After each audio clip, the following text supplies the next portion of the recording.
to do a product review of the Samsung Galaxy S5 versus the ZTE Blade Max. Now let me put it on. This is a 6-inch screen versus a 5.5 screen. The ZTE has fingerprint scanning that works perfectly.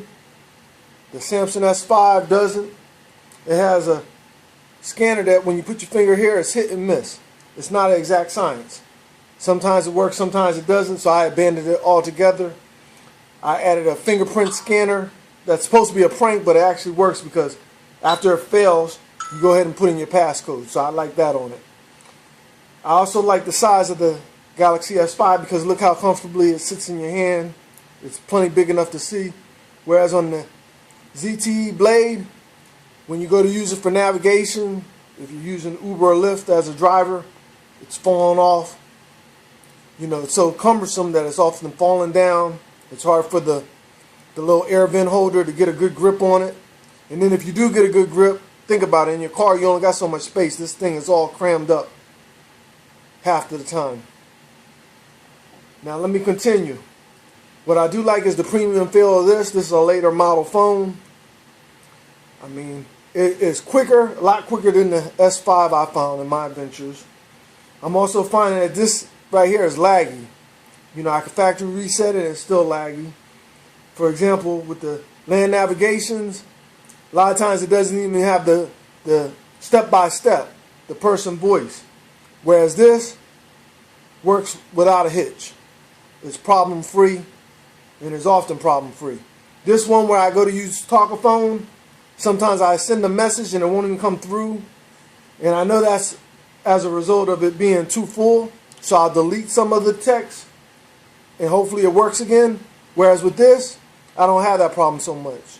Seems like I can text and text and I don't have the same problem. Other comparisons, I mean, this phone feels good in your hand. Like I say, it's a little bit wide though. It's 6 inches, but it's a little bit wide. If it was a little thinner, it'd be more like the Samsung Galaxy S Edge. And in fact, that'd probably be a better comparison because overall, the ZTE Blade seems to outdo the Samsung Galaxy S5 in every category. I'm amazed at how well this works as far as land navigation. When you do your different applications, this works without a hitch. I just tried to use iFunny with this, it was instant. With this, it takes about 3 seconds. Very laggy.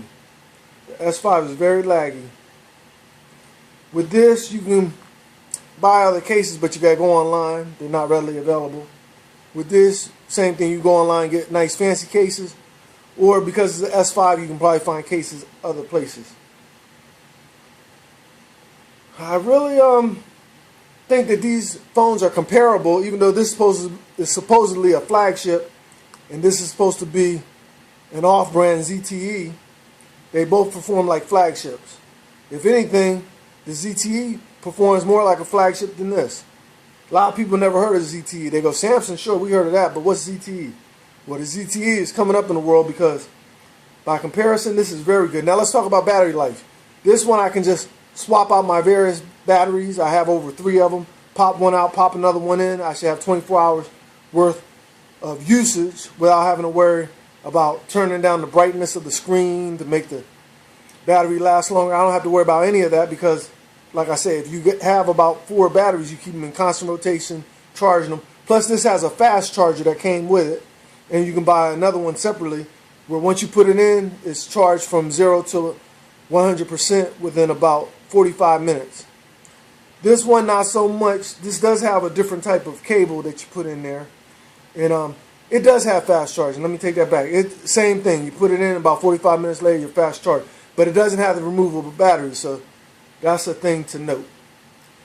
The back doesn't come off of this. This is sort of like the Edge or maybe an iPhone where you put your earring piece in here or something sharp, a tack. The side pops out, you put your SIM card in there. This one, you just take off the back and the SIM card goes in the back. So in conclusion, these are very comparable models. I didn't see online. I think I saw one review where somebody compared these two phones and then they didn't give their opinion. Well, I'm going to give my opinion. I'm very opinionated, and I think that this ZTE actually shows that it's the newer phone, whereas the S5 is starting to show its age with its lagginess and some of its performance. And plus the fact that the fingerprint, it doesn't really have a real fingerprint scanner like the S7 Edge, whereas this does. This is very comparable to the S7 Edge.